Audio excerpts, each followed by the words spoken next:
Hello, everybody. Welcome to another edition of Consciousness Hour with Anthony Peake and Sarah Janes.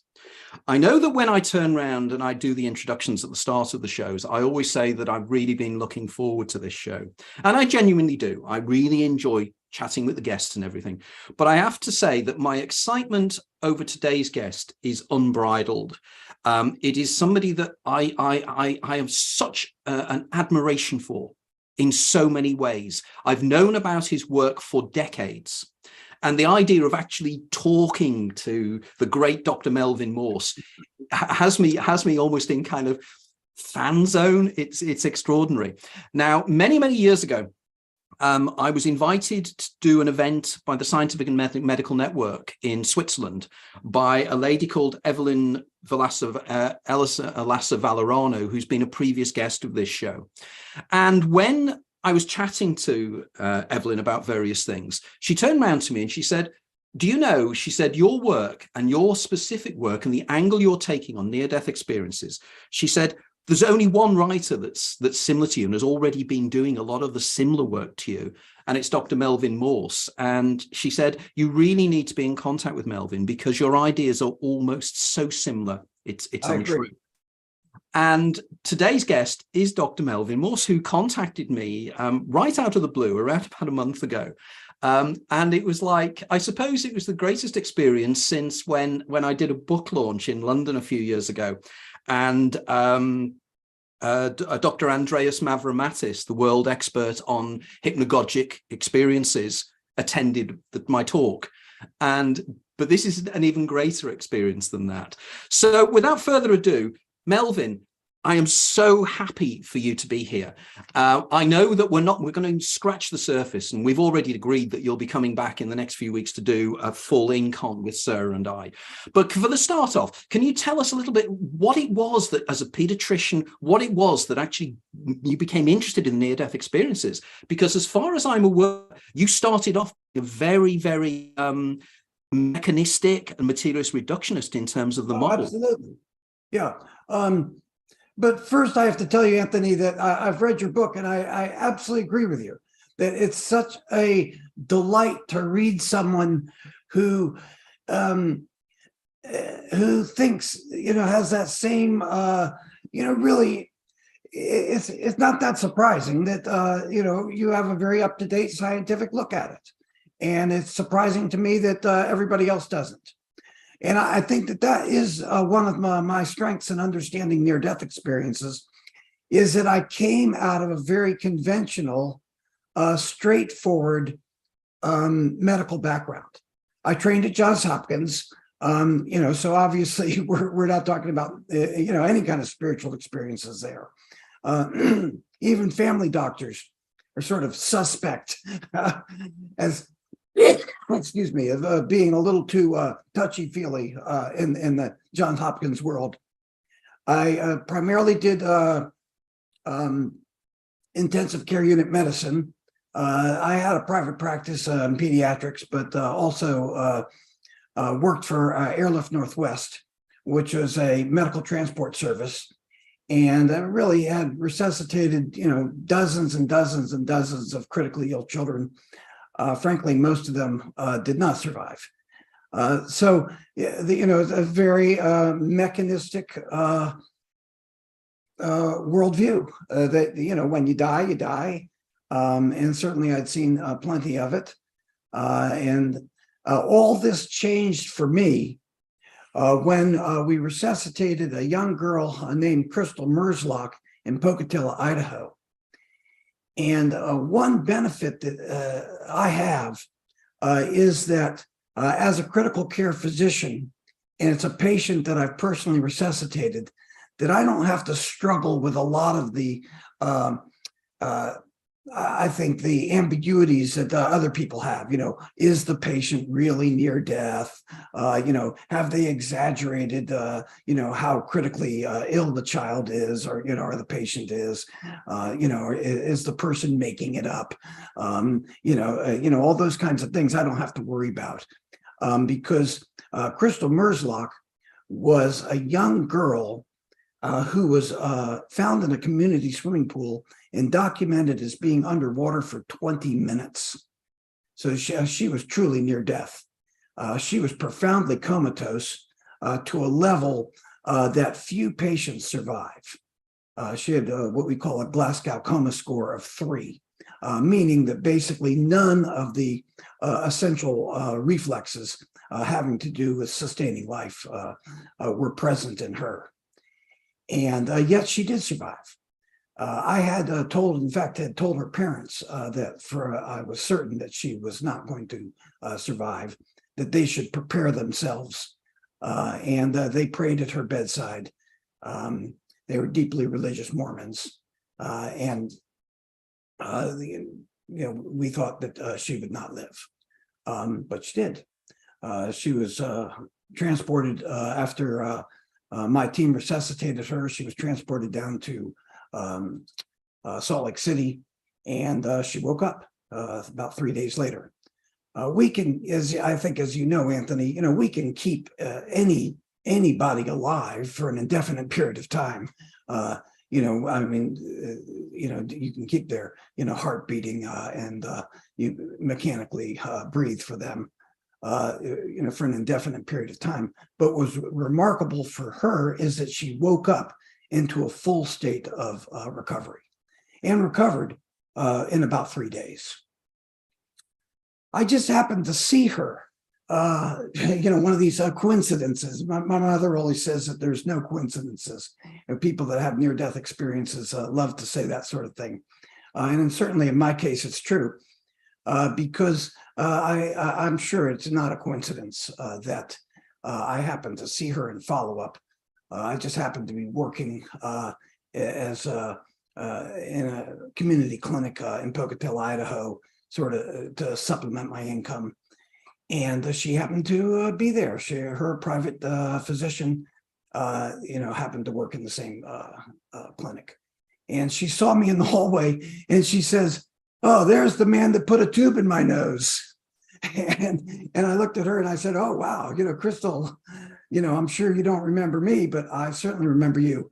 And, I'm so thrilled to see you, today, that you're actually talking and walking." She said, "Oh, no, I remember you."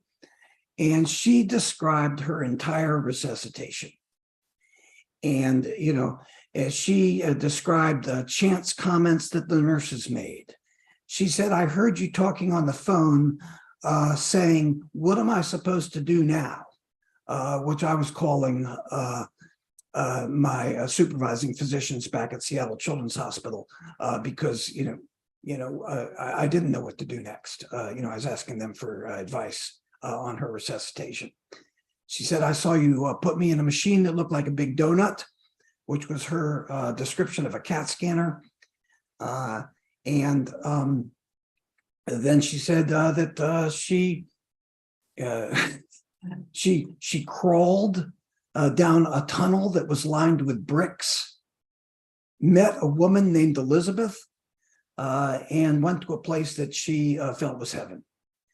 And when she saw the look on my face, like, oh man, she looks at me and she goes, "You'll see, Dr. Morse, heaven is fun." And her experience just dramatically changed everything that I thought that I knew was true. She obviously was fully awake and conscious during a time that I perceived her as being clinically dead. And, by any objective measurement, she was. Clearly, this was not some sort of experience that she just made up. She came from a deeply religious Mormon family. And yet there's, Mormons don't actually believe that you crawl up brick-lined tunnels to heaven. She met somebody that she thought was Elizabeth, yet there's no Elizabeth in her family. There's no Saint Elizabeth that she's involved with. I did say to her mother, I said, "So tell me what you told Crystal about, what does it mean to die, etc. What's your family's beliefs?" And she said, "We have always told her that The process of dying is like taking a glove off of a hand. You can't actually see the hand when it's covered by a glove. And when you take the glove off, then that's the physical body, but the hand then still survives. Well, there's none of that imagery in her experience. She met somebody, she met two children, she said were Mark and Andy. Again, no, there's no Mark and Andy in her life.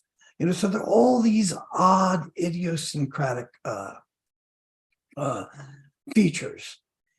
And it just, it truly changed my opinion as to what happens when we die.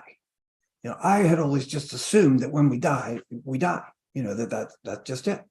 The brain is responsible for consciousness, and that when you die, your consciousness dies with you. And yet Crystal said to me, I wasn't dead. I wasn't dead at all. Some part of me was still alive. And I happened to be in a position, Anthony, where I could systematically study this and see if it was true. Of course, very quickly here, it's very much an important point, isn't it? When you use the term virtually clinically dead, there is no brain activity. So therefore, there is no evoking of memories. The brain is not functioning, is it? No, her brain was not functioning. Okay. She didn't even have pupillary reflexes. She didn't have a gag reflex. We can't actually measure her. We didn't bother to measure her brain function, but we know from other research and other studies that patients in her situation do not have any brain activity. Okay, so that must have been such a shock to your worldview. So what did you then do? What approach did you then take? I feel very sympathetic to people who are skeptical of spiritual or near-death experiences, because it's very hard to give up your worldview, Anthony. And fortunately for me, I was at a time in my career when, I was interested. I was still interested in stuff. I was in my 30s. I was a fellow, and just happened to be in a research facility. And so this was an opportunity to see if this was really true or not. Is this a commonplace experience? I heard Elizabeth Kubler-Ross talk about these experiences, after I started researching, what other people were describing as near-death experiences. And I thought it was nonsense. Even though Crystal had told me these experiences, it's just, still some part of me, or actually the largest part of me, thought of these experiences as something that the mind makes up after the fact of being resuscitated in an effort to make sense of nearly dying. And so that's what our research project was, Anthony. Our question was, is this experience real in the sense that this is what actually happens to people when they die, that they have these types of perceptions? Or is this something that the mind makes up after the fact? What we call confabulation. I don't think anybody really, is saying that people are just making this stuff up, consciously, but the mind unconsciously confabulates all the time. We're constantly making up stuff. Many of our memories are not true. We just make them up because we think they ought to be true.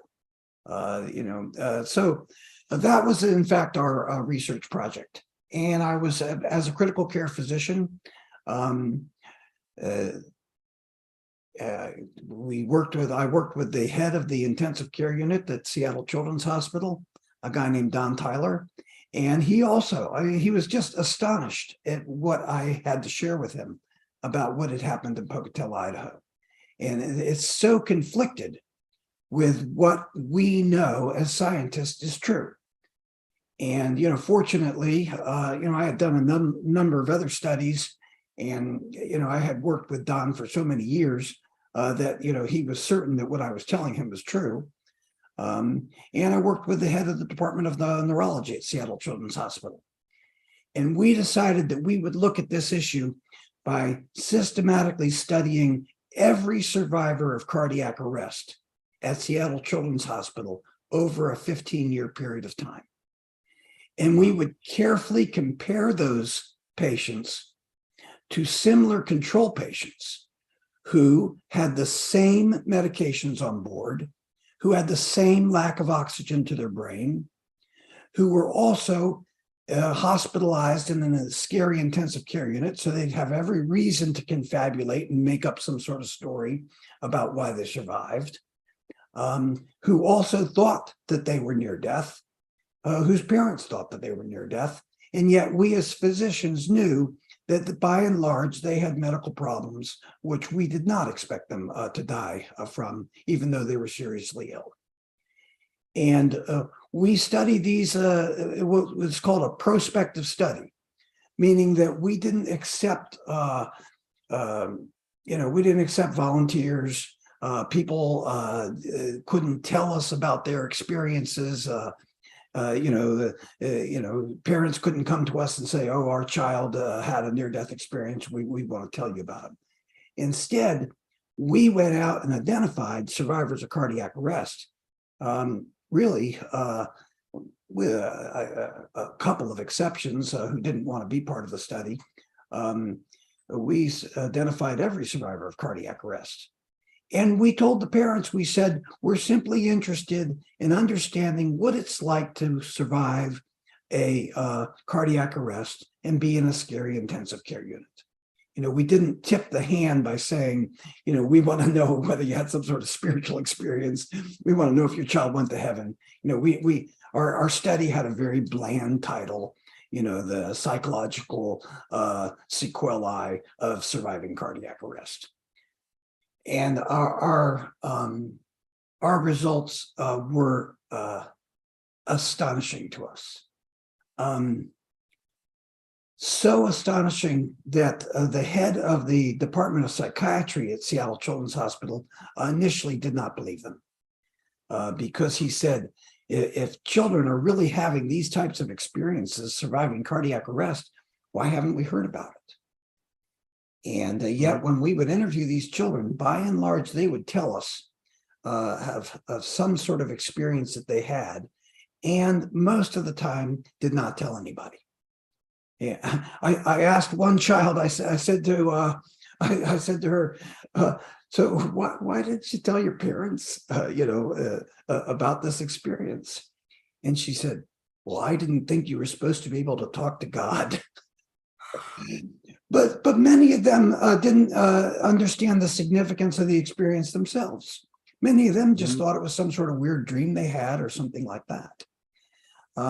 It was only that we knew that children who have cardiac arrest and are clinically dead are not dreaming. Anthony,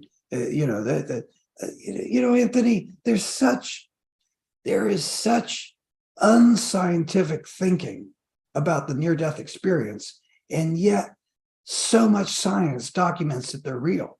But I'm saying that because so many times I hear people say things like, well, why aren't they just dreams? Well, dreams are actually experiences that healthy brains have when they're sleeping, are associated with specific eye movements, specific brainwave activity, etc. We don't dream when we're dying. We don't dream when we're clinically dead and the brain isn't functioning. That's simply not a dream. And yet these children, not only did they describe experiences, but they were strikingly similar in the sense that they were awake and aware and conscious at the point of death.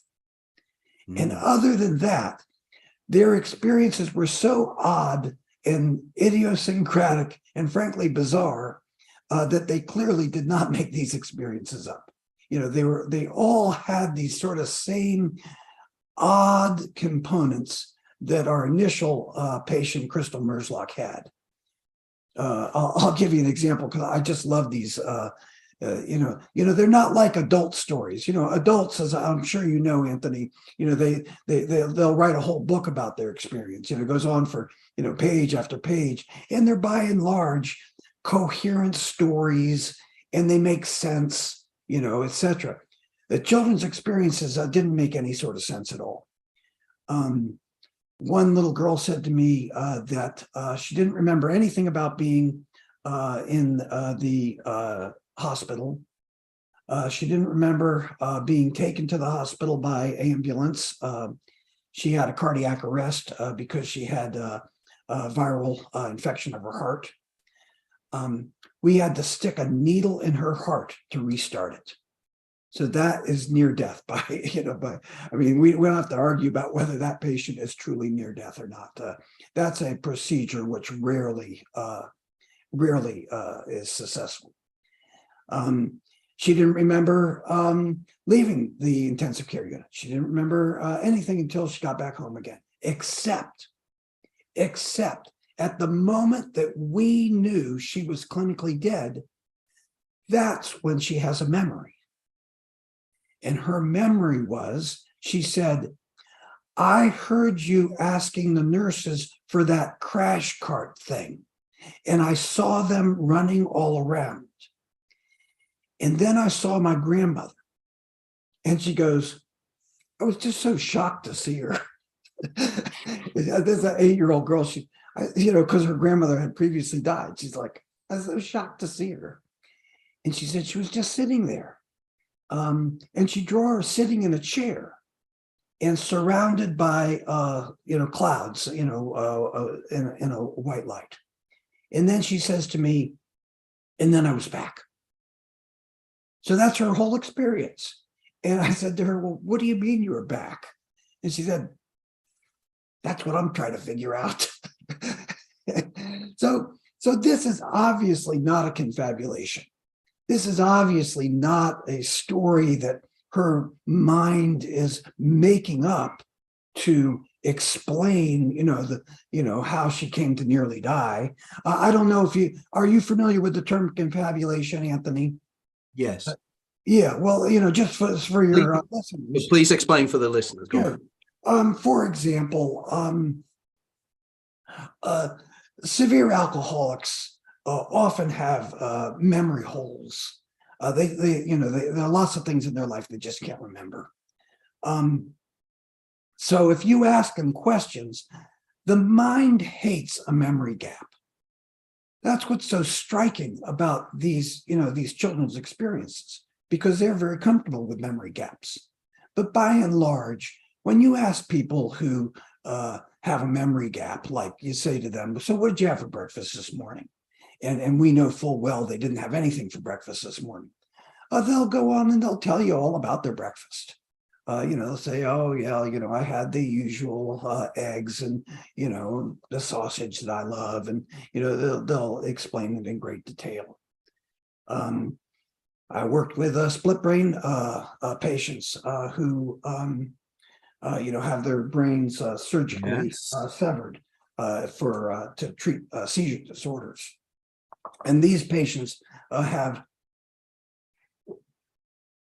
many memory gaps, because anything that's presented to the right side of their brain, the left brain, since the brains aren't connected anymore, the left verbal side of the brain doesn't know what it is.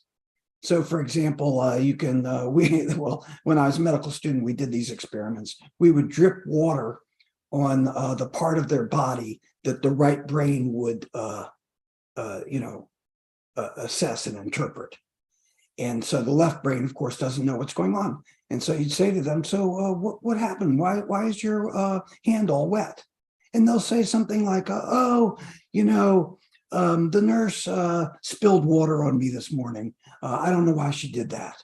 Or, they'll just make something up. Children that have these types of near-death experiences do not make stuff up. Instead, they have these puzzling fragments of experiences that they themselves are as puzzled by as we are, frankly. I'll give you another example. We had a young man. By and large, these are patients that our own team resuscitated. Being at Seattle Children's and part of the resuscitation team. This young man was underwater for 45 minutes. His family was driving home from a ski vacation, and it was late at night. And they flipped over a guardrail and plunged into, their car plunged into a river below. And one of the truisms in intensive care unit medicine is that you're not dead until you're warm and dead. So that's how he survived being underwater for 45 minutes. And he told me that he said that he was in a huge noodle during the time that we were resuscitating him. He said he went out of his body and he was in a huge noodle. And then he goes, no, it couldn't have been a noodle because noodles don't have rainbows. And maybe it was a tunnel. So obviously this is not confabulation. This is not something, they are describing exactly what happened to them as they died. And I think it's an important point, isn't it, at this juncture to say that they are not ordinarily, when you're in a dream state, and Sarah is a profound lucid dreamer as well, so it's interesting to draw her in a second. But when you're in a dream state, ordinarily, if you're an ordinary dreamer, there is a loss of personality, there's a loss of who you are. You don't refer back to yourself as being the observer of things, whereas these children were actually observing and reporting the things they were seeing, which we don't normally do in dreams. Yeah. So that was the one important point I picked up. And also, again, something that I need to pick up with you later, which is going to be even more fascinating, is that I'm fascinated by the implications of split brain operations and the work of people like Michael Gazzaniga and Roger Sperry and everybody else, and the implications for their work. So I was really intrigued by that. But the whole point you're making here is that these children go somewhat, they are initially observing here in an out-of-body state, and then they go to somewhere else where they perceive an alternate reality, but they're still observers of that reality and they're still within it. Yeah. And again, a lot of the examples you're giving here are already reminiscent to me of the work of Dr. Penny Sartori and what Penny Sartori did when she did her research in South Wales many years ago. So there clearly is this is a standard experience. And I think what is intriguing is that you discovered that in terms of the children were consistent in the experience, but were different experiences themselves. Absolutely. Which he almost has a feedback mechanism going on here. I was just going to quickly bring in Sarah here, just very quickly, in terms of your observations as to what the children's dreams are, to the dreams you had as a child, Sarah, and your lucid dreams. Yeah, that's an interesting point for me because it's interesting to me that your research is mainly with children who, generally speaking, have more experiences of lucid dreaming as well, and consciously recollecting and remembering their dreams. I wanted to ask you if you think that NDEs and these kinds of NDE experiences are more common in children, if they have a better recall of these types of experiences, in your opinion. There's no question that that's true. We studied 26 survivors of cardiac arrest or other, examples of critical death, and 22 of them had this experience. And by and large, children that come to the point of near death remember something of their experience. Where, for example, Pim van Lommel, the Dutch cardiologist, who also did an excellent prospective study of near-death experiences in adults, very similar to our study, in which he systematically interviewed survivors of cardiac arrest. Only, I think, 17% or so of those patients remembered some sort of experience. And in adult studies, Michael Saban, for example, et cetera, only a small percentage. Well, no, that's not a small percentage, but and much less than children's experiences.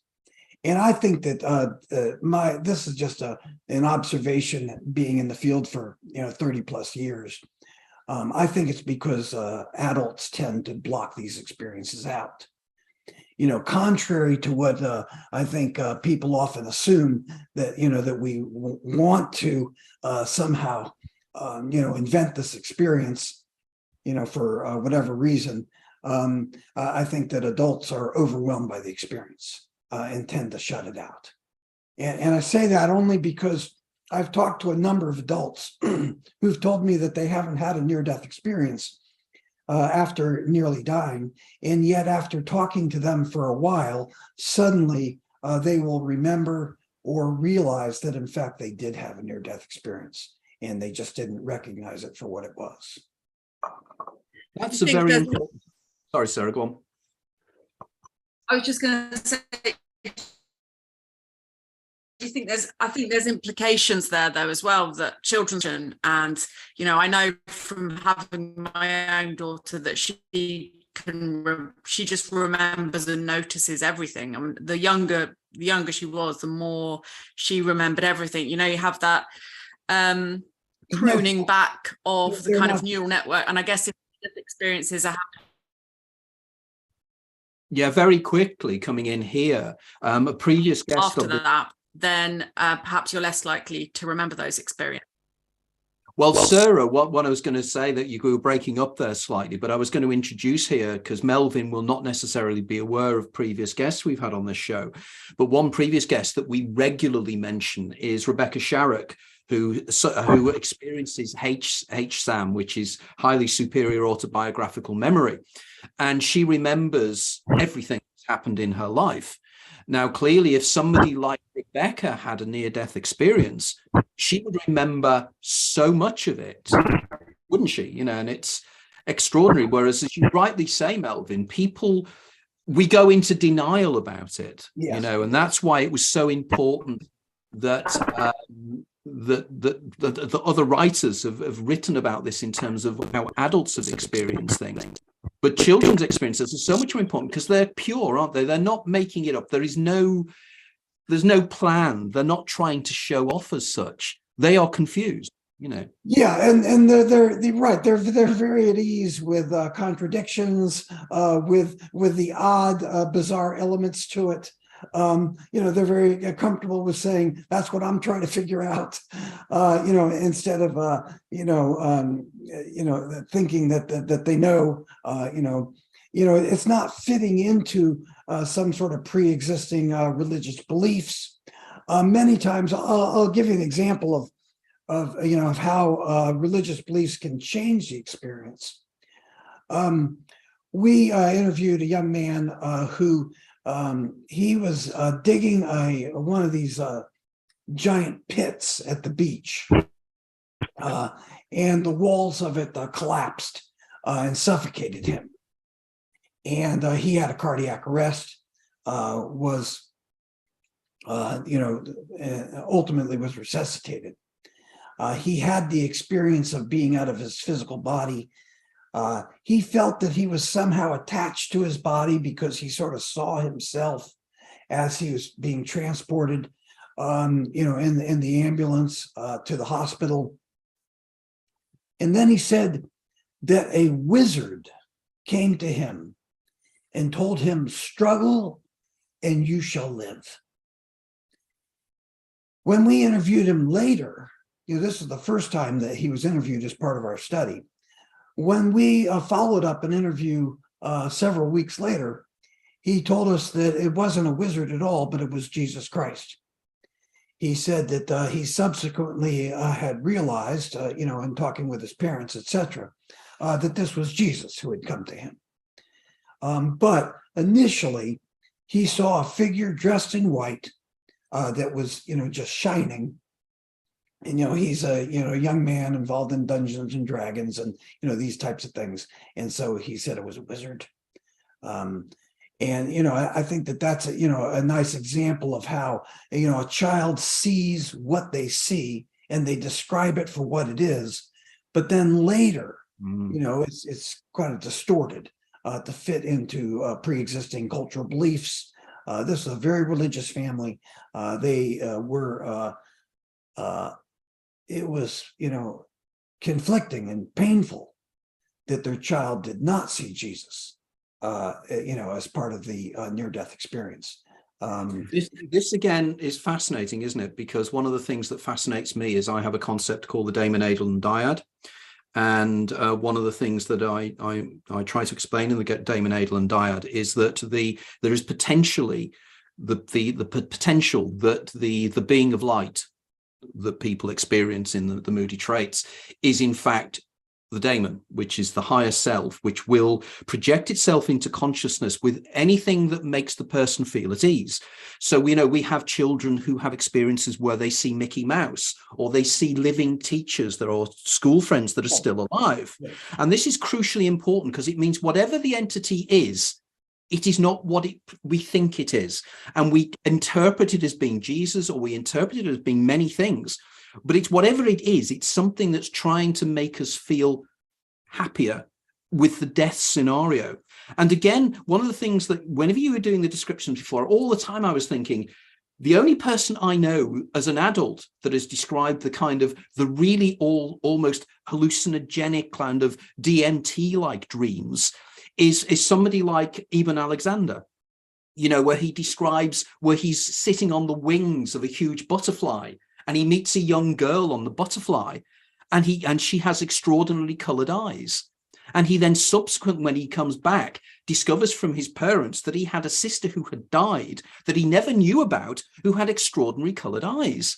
So clearly what is taking place in a near-death experience is this extraordinary place of beauty and amazement, which the children describe without the veneer of socialization. And they experience it as it really is. Yeah. And it's extraordinary, isn't it? Now, one of the things that you and I have a great deal of common, by the way, one of the things I want to say already is to everybody, we will have Melvin back as soon as we possibly can for a full 2-hour session. So at the moment, this is an introduction. There are a lot of areas that we really will dig deeper into later on. But one of the things I know that you're very interested in is the idea of how consciousness in these states seems to attune into an information field that via the right temporal lobes, we experience a broader reality. And for the last 20 minutes or so of the discussion, because we're always going to run out of time here, which is terrible, I'd like to just focus in on your model on that, because it's extraordinary in terms of how you describe that. Well, initially, we thought that the brain creates consciousness. And it's clear that that's not the case. There's no way to understand the near-death experience, which at this point, Anthony, I think before, I go any further, this is my pet peeve. I'm always hearing that scientists don't believe in the near-death experience, etc. Our studies were published in the American Medical Association's pediatric journals. Pin von Lummel's study, which is the gold standard adult prospective study, was published in the Lancet. There's no scientific issues anymore. Even the most skeptical scientists have to sort of lamely say things like, well, it's just neurochemicals at the point of death. Well, remember that we started off by saying, is this experience what we're all going to experience at the point of death, or is it something that the mind makes up after the fact? Well, everything we do is neurochemicals. So, so for someone to say, well, it's just neurochemicals at the point of death is simply saying that the experience is real in sort of neuroscientific doublespeak. So the brain is not creating consciousness. Consciousness is clearly using the brain.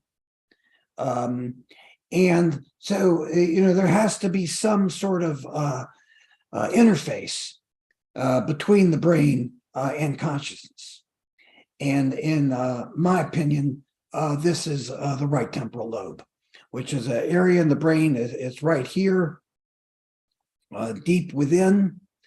Well, why do we say it's the right temporal lobe?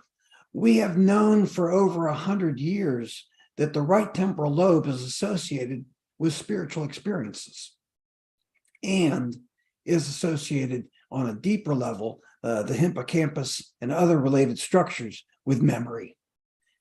And this is important because one of the big issues with a near-death experience is how does the subject remember the experience in a dysfunctional brain that's no longer working? Well, if we start to see our brains as connected to a greater informational universe, which is what the theoretical physicists tell us is the nature of reality, that reality, seems to be a complex web of information embedded in an electromagnetic field. If we start to understand reality as that, then we have to start to accept that our connection with this reality may be that memories are not even contained in our brain, that memories themselves are connected in this universal informational field. And that's not scientific or neuroscientific heresy. There is no modern neuroscientific theory of how long-term memories are stored in the brain anyway. In fact, Fred Lashley, who is sort of the father of modern memory research, said at the end of his career, if I didn't know better, I would think that memories were not stored in the brain. So this is just a radically different way of looking at the brain and consciousness. This sort of sees the brain as embedded in a greater field of consciousness and information. So the brain is sort of a reducing valve, if you will. And this matches precisely, Anthony, as I think, as you know, with people that describe near-death experiences. Children, several of them, more than several of them told me that when they were in this alternative reality, they saw colors that did not exist in this reality. And that's actually true. Most of the colors in reality don't exist in our personal reality. We only see a tiny spectrum of all the colors and all the different experience of light that there are to experience. I love your analogy that if the electromagnetic or light spectrum was the Mississippi River, we would only be on the river boat for what 3 seconds would be our entire experience of it. So once the brain is taken out of the picture, which happens, of course, when we die, suddenly we start to experience what children call the real, what's really happening. And we start to experience reality as it is without our brain being a filter.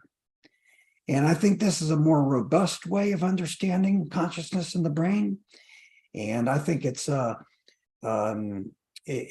certainly fits with the scientific knowledge that we currently have of both neuroscientific function as well as near-death experiences. Just to quickly, I guess, to share with people, the current neuroscientific model of reality is that we do not directly perceive reality anyway. Our eyes are not video cameras. Our ears are not speakers, Instead, as I've alluded to earlier, we're embedded in this electromagnetic spectrum of information. We have biological sensors which sense that information and translate it into biochemical and electrochemical transmissions, which then go to our brain, and then our brain creates a mental model of reality. And if this is not this is mainstream neuroscientific thinking at this time. There's a great PBS series called The Brain, if people would like to learn more about it. So obviously, if it's hitting PBS, it's pretty much mainstream thinking. So, I started my journey thinking that the near-death experience was some sort of hallucination or some sort of confabulation of the mind struggling to understand death. And it's now clear that the near-death experience is, in fact, reality. And our current experience is the invented reality that our mind makes, is a mental image that our mind makes up from the information that it receives from the greater information of reality. Well, of course, we take this back to the writings of Henri Bergson, many years ago, and carrying through to Aldous Huxley and Aldous Huxley's idea of the brain as a reducing valve. Yes. And the idea, and of course, you probably know, I wrote a book called Opening the Doors of Perception, which was about the idea of the brain as a reducing valve and the idea that it is taking information out. So ordinarily, the brain is actually suppressing the information field that is available to us when we go into altered states of consciousness, such as near-death experiences, when we go in lucid dreaming, when we go into the greater reality that sits outside of ourselves. And my argument has always been, and I cite here the great final book by Oliver Sacks called Hallucinations, when he argues quite precisely that to explain something as being an hallucination is not explaining anything. I call it the labeling theory of science, the idea that because we give it a label, and if we give it a nice Latin turn to it, or if we turn around and we call it something Greek, people are going to be influenced by it and are going to be impressed. But it's not. It's just using words to pretend you've understood. So when you say an hallucination, everything, as we were saying earlier on, is all perceptions are hallucinations created by the brain and presented to whatever the observer is inside our heads, and it's the observer inside our heads that sees and is presented to all this.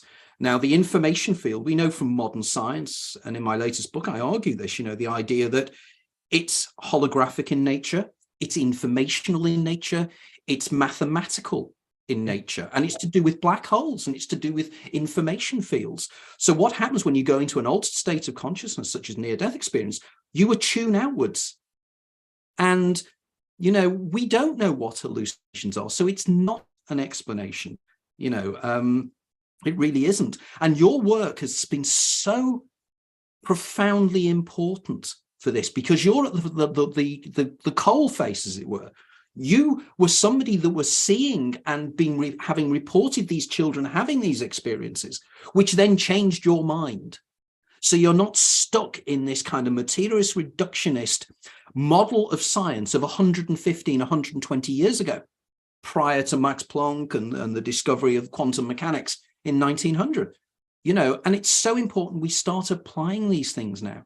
And that's why it's such a delight to hear you talking about this, because in your book, this book here, is absolutely extraordinary. And I suggest anybody who's interested, you have to read this.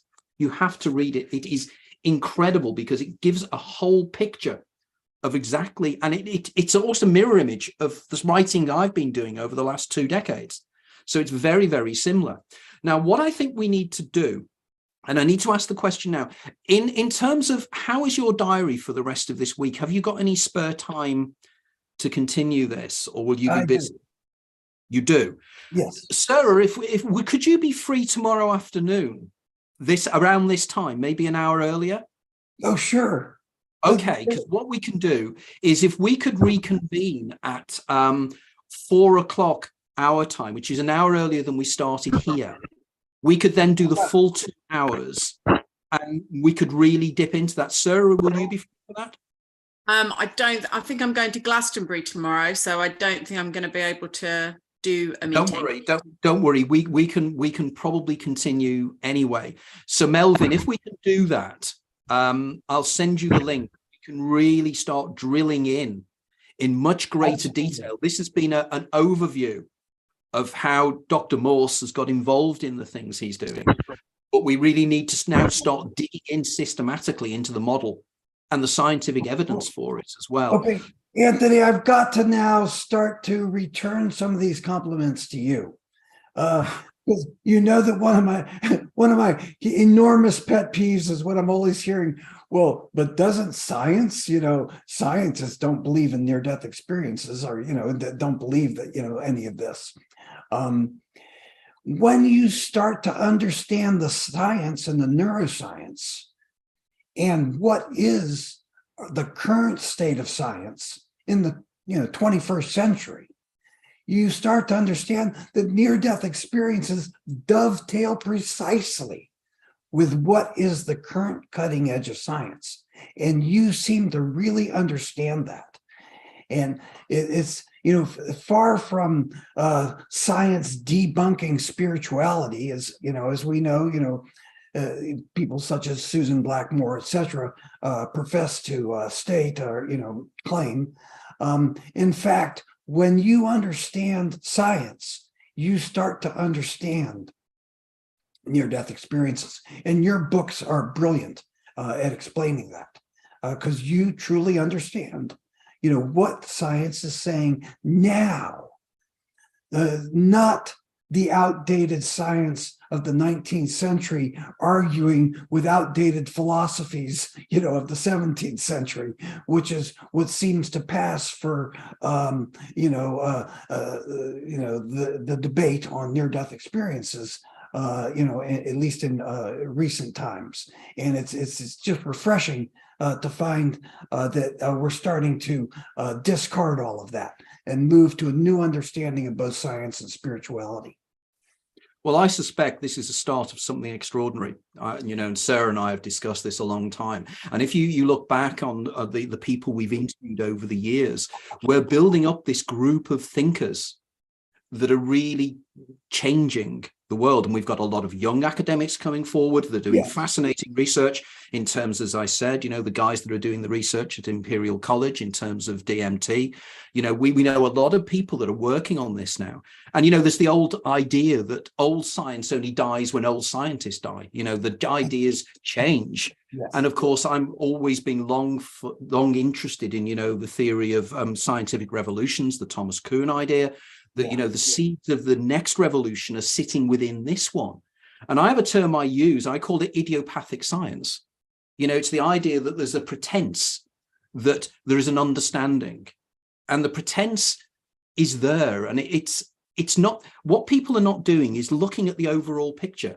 And that's why I think your work is like heaven to me. I mean, the fact that you've actually been involved working with split brain patients, is like, I've got a guy here that's done it. I've got a guy here that's really done it. And I'm just so excited in terms of how we can carry this forward now, because I think that I sometimes feel that there's going to be a group of us one day and we're going to all get together and we're all going to sit around a table, and it's like a big jigsaw puzzle. And suddenly all the pieces are going to fit and we're going to go, how did we not see that? Why? It was so obvious, but because we were blinded by our prejudices, we didn't see it. Well, but Anthony, let's be, I think, kind.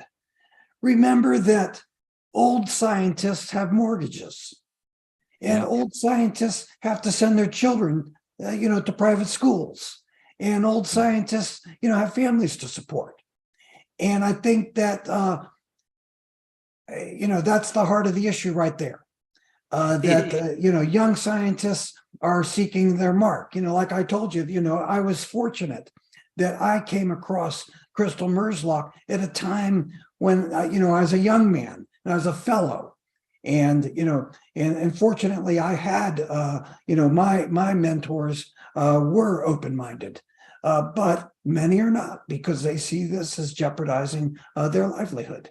If how are they going to be able to lecture on the topics they've been lecturing on the last 20 years if we suddenly find out that it's not true anymore? And and that's as you were talking about the nature of scientific revolutions. I think that's such a fair comment, isn't it? Academic tenure is a word that's used a lot when I deal with academics.